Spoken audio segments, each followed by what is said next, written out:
Bonjour à tous, j'espère que vous allez bien. On se retrouve pour une nouvelle vidéo cette semaine avec un nouveau thème à traiter qui n'est autre que le sida.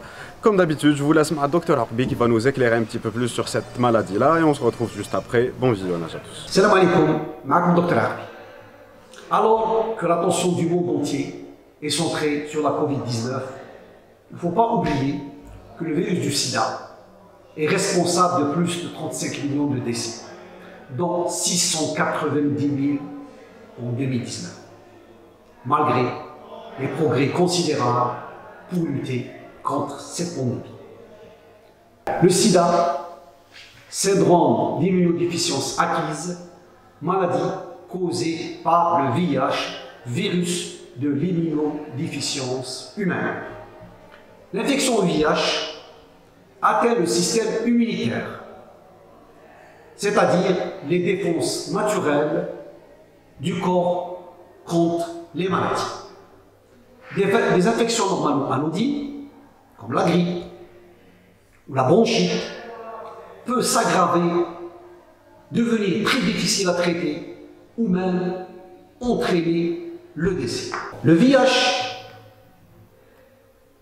se transmet par les liquides du corps, à savoir le sang, le sperme, les sécrétions vaginales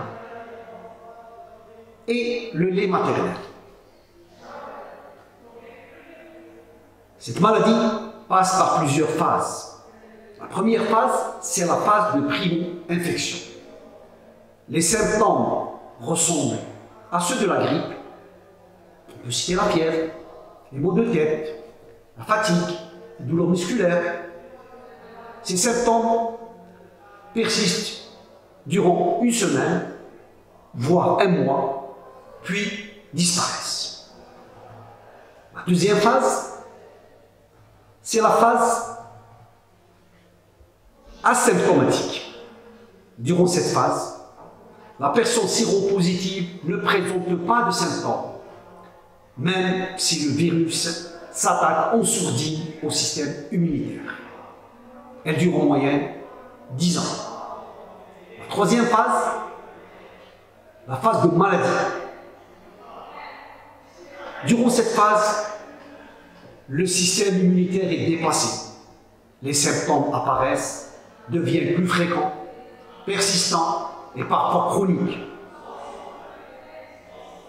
À titre d'exemple, perte de poids, diarrhée persistante, toux sèche. Quelles sont les personnes à risque ou les facteurs de risque? Il faut savoir que les enfants nés d'une mère séropositive n'ont pas été traités.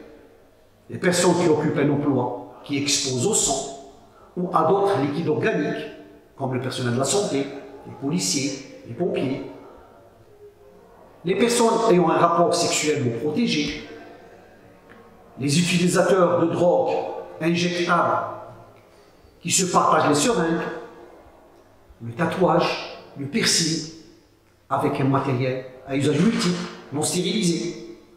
Il faut savoir que le dépistage est le moyen le plus efficace pour freiner la propagation. Ce dépistage il est anonyme et volontaire.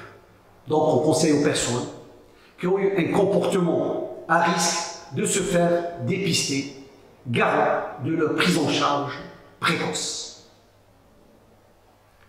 Ce dépistage peut être obligatoire et systématique dans le cas des donneurs de sang.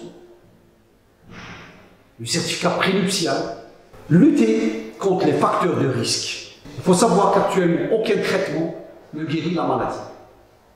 Mais grâce à eux, la majorité des personnes séropositives peuvent vivre jusqu'à 80 ans et même plus.